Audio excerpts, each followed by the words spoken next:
Já fizemos análise literária de todas as obras que vão cair no vestibular 2021 aí, né? Na FUVEST e tudo mais. Essa lista da FUVEST sai todo ano, tá? Então não sobrou nenhuma obra, analisamos todas.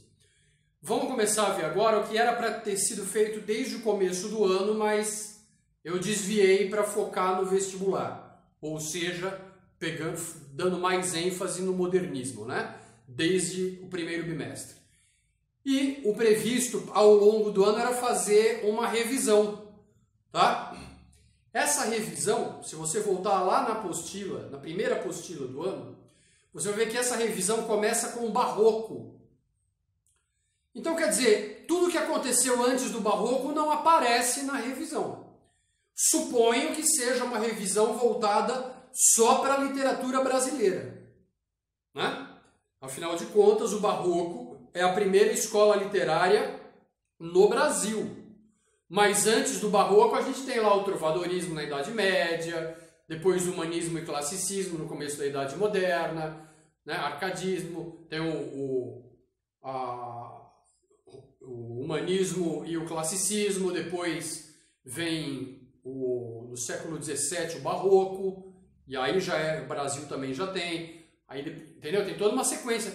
Tem o arcadismo e tal. Então tem muita coisa acontece antes do Barroco lá. Na Idade Média e na Idade Moderna. Como o Brasil ainda não tinha sido descoberto, então a literatura aqui vai começar com o Barroco. Mas tem uma parte no comecinho, ali logo no descobrimento do Brasil, que precisa ser vista, precisa ser lembrada, não aparece na apostila, mesmo porque isso aqui, que não aparece na apostila, vai ser explorado pelos modernistas, né? Os modernistas, eles voltam às raízes do Brasil lá nos primeiros dias do descobrimento e fazem um levantamento de tudo que foi produzido desde então. E o que foi produzido desde a chegada dos portugueses no Brasil em 1500 é o que a gente chama de literatura informativa, que não é bem literatura, vamos entender isso daí. E também a literatura formativa. Então é disso que eu vou falar nestas duas aulas, nessa daqui e na seguinte. Da literatura informativa, aquela que pretende informar, né, o leitor, e a literatura formativa, assim chamada porque ela tem o intuito de formar as bases morais do povo aqui no Brasil. Tá? Lembrando que, ao chegar aqui, os portugueses não encontraram pedras preciosas, não encontraram especiarias, encontraram pau-brasil e encontraram os índios. Então, o que eles vão propor? Né? O que Portugal quer fazer? Vamos explorar o pau-brasil e vamos catequizar os índios. Esse processo de catequização do índio é uma proposta dessa cruzada, porque o descobrimento da América aqui pelos portugueses, a chegada dos portugueses na América, é uma continuação da Guerra Santa, que foi travada lá no Oriente Médio, depois foi travada na Península Ibérica, na expulsão dos mouros, na expulsão dos árabes, dos islâmicos. E quando termina a expulsão dos islâmicos, quando termina a reconquista da Península Ibérica, é que vão começar as grandes navegações atravessando o Atlântico e também contornando a África. Isso aí significa levar o catolicismo para outras terras, que são pagãs, que são bárbaras. Então não é uma questão de conquista, faz parte do ideal. Você precisa ver as navegações com os olhos daquela época. Não adianta trazer para a ideologia do século XX e XXI, para a ideologia lacradora. Não adianta isso. Quando as navegações acontecem, não existe a ideologia lacradora de agora. Não existe. Então a proposta da expansão marítima é, inclusive, levar o cristianismo, levar a palavra de Deus, a religião católica, para além, para a maior área possível do planeta Terra. É uma proposta desses cruzados do século XVI. Lembrando que aquela cruz vermelha pintada nas velas, nas caravelas do Pedro Álvares Cabral, elas são uma herança dos templários, tá? Dos cavaleiros templários que lutaram lá nas cruzadas, no Oriente, ok? Mas vamos ao Brasil, tá? Bom, em 1500 é o descobrimento, os portugueses chegam à América no ano de 1500, não foi por acaso, não foi por acidente, eles sabiam que existia terra aqui. Só podia, não é possível que não existisse. Se Colombo tinha chegado ali no hemisfério norte a uma porção de terra e eles sabiam que existia a Europa e existia a África, existia uma continuidade de terra no hemisfério, nesse outro hemisfério, do lado, né, oriental, onde está a Europa. Se existia uma continuidade de terra, Europa e África, então era muito possível que existisse uma continuidade de terra no outro lado do Atlântico. Se tinha terra ao norte, deveria ter ao sul. Colombo chegou lá no norte, vamos para o sul. É bem provável que tenha terra. E tinha, né? E tinha. Eles tiveram que fazer o desvio ali, quando chega no meio, eles estavam indo para contornar a África para chegar na Ásia. Eles já tinham um mercado na Índia. Então o Cabral estava indo com as suas caravelas, descendo o Oceano Atlântico para contornar a África e chegar na Índia, lá na Ásia. Mas no meio do Atlântico tem as tormentas, tem as tempestades, tem que desviar dessa área. E ao desviar dessa área, eles vieram dar no litoral da América do Sul. Não foi por acaso. Já que a gente está aqui, vamos mais para lá porque deve ter terra. E tinha. Né? E isso acontece em 1500. Eles chegam aqui e descobrem que realmente existia terra aqui. Né? Na América do Sul. Né? Existem terras ao sul. Tal. Então, aconteceu em 1500. Eles chegam aqui, não tem especiarias, não tem metais preciosos, mas tem pau-brasil. Vamos levar esse pau-brasil. Ah, mas eles enganaram os índios, porque... Eles chegaram para o índio e falaram, olha, ajuda a gente a tirar essa árvore para levar embora, que a gente te dá isso aqui que vocês precisam. Machados, facas, espelhos, cachorro, galinha. Não tinha. Não tinha. Ah, mas para que serve o cachorro? Serve para ajudar na caça. Galinha para alimentação. Né? Faca de metal, machado de metal. Os índios usavam machado de pedra. Vai derrubar uma árvore com um tronco desta grossura com um machado de pedra. Você acha que dá machado, anzol de metal, tesoura, faca? Era o quê? Estava enganando os índios? Estava dando o que eles precisavam. O que eles iam fazer com o pau-brasil? O que o índio ia fazer com o pau-brasil? Nada! Nada! Então não foi, foi um escambo, foi uma enganação. Não, foi uma troca justa. O pau-brasil para o índio não tem valor nenhum. Mas aquelas facas de metal, aqueles machados, as tesouras, os espelhos, os anzóis, o índio tinha que pescar sem anzol. Tinha que usar outras técnicas de pesca. Com anzol fica mais fácil. Ele pode até reutilizar o anzol em outras pescas. Como é que isso é enganar o índio? Tá? Então vamos devagar aí. Enfim, chegam aqui, não tem nada disso, pô, mas tem índio, né? Vamos tentar nos aproximar dos índios, vamos ver o que a gente consegue.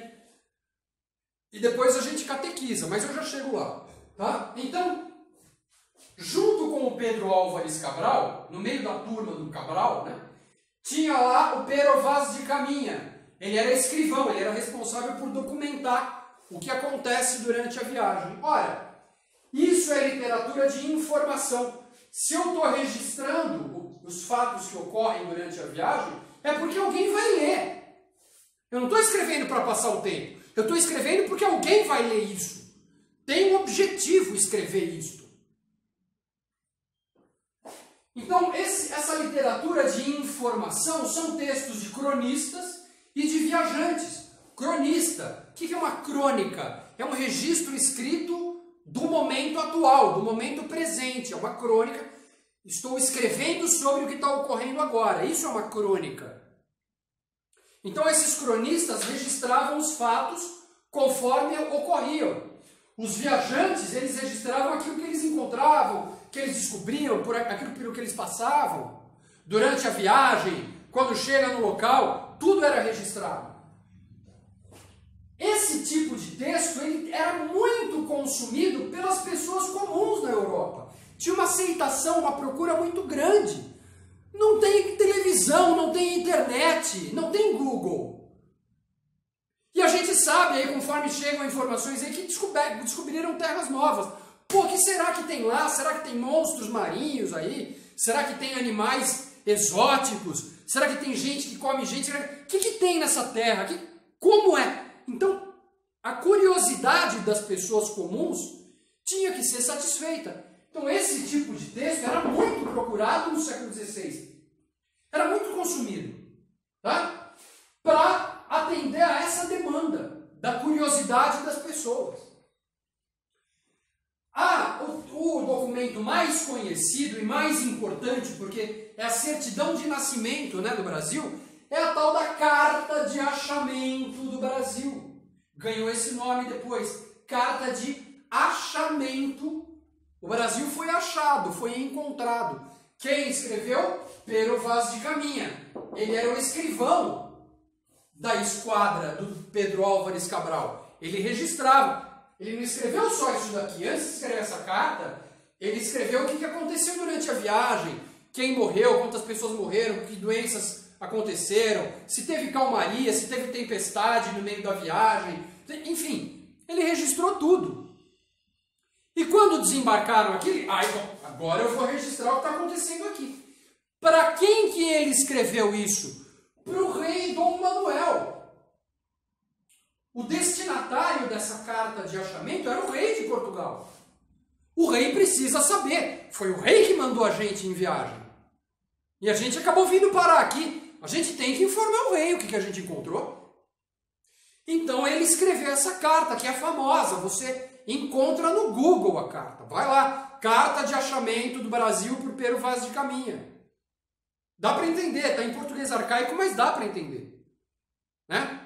Em português antigo, mas dá para entender muita coisa. Ele fala dos índios, ele fala das matas, ele fala das águas, ele fala das terras, ele descreve aquilo que eles estavam encontrando aqui. Esse é o texto mais importante dentro dessa literatura informativa. Mas teve muita coisa a mais, muita coisa. Destaco aqui mais três, ó, três. Teve mais, tá? Diário de Navegação, do Pero Lopes de Souza, escrito em 1530. Olha só, Diário de Navegação. Um diário de bordo. Diário de tudo o que aconteceu na travessia do Oceano Atlântico. Da Europa para o Brasil. Está tudo descrito lá. Narrativa epistolar, ou seja, é com base em cartas trocadas entre o padre Fernão Cardim e a coroa, está tudo ali. Então isso forma uma narrativa em cartas. O livro do Drácula também é uma narrativa epistolar. Epístola é carta. E quando você pega uma sequência de cartas para contar uma história, você tem uma narrativa epistolar. Essa daqui foi escrita em 1583. pelo padre Fernão Cardim. E ele também escreveu, olha só, Tratados da terra e da gente do Brasil. Ele faz um apanhado ali de como é a terra descoberta, como são os índios, como é o contato com esses índios, né? Como se desenrola tudo isso. Está ali nesse tratado, um tratado. Não é uma história, não é uma novela, não é um poema, é um tratado, é um documento.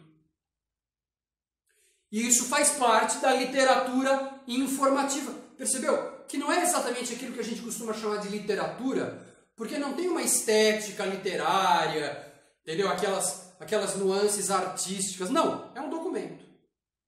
Mas é chamado de literatura porque está escrito no papel. Tá? Tem aí também o Tratado Descritivo do Brasil. Outro tratado descritivo do Brasil. Gabriel Soares de Souza, de 1587. Tem várias. Esses documentos foram escritos desde 1500 até 1601. São 101 anos. Por que 1601? Porque em 1601 você já tem um povo morando aqui no Brasil, colonizando o Brasil, né? Você já tem protocidades aqui surgindo, já tem artistas e poetas escrevendo. É em 1601 que vai ser lançado o livro de poemas Prosopopeia, do Bento Gonçalves.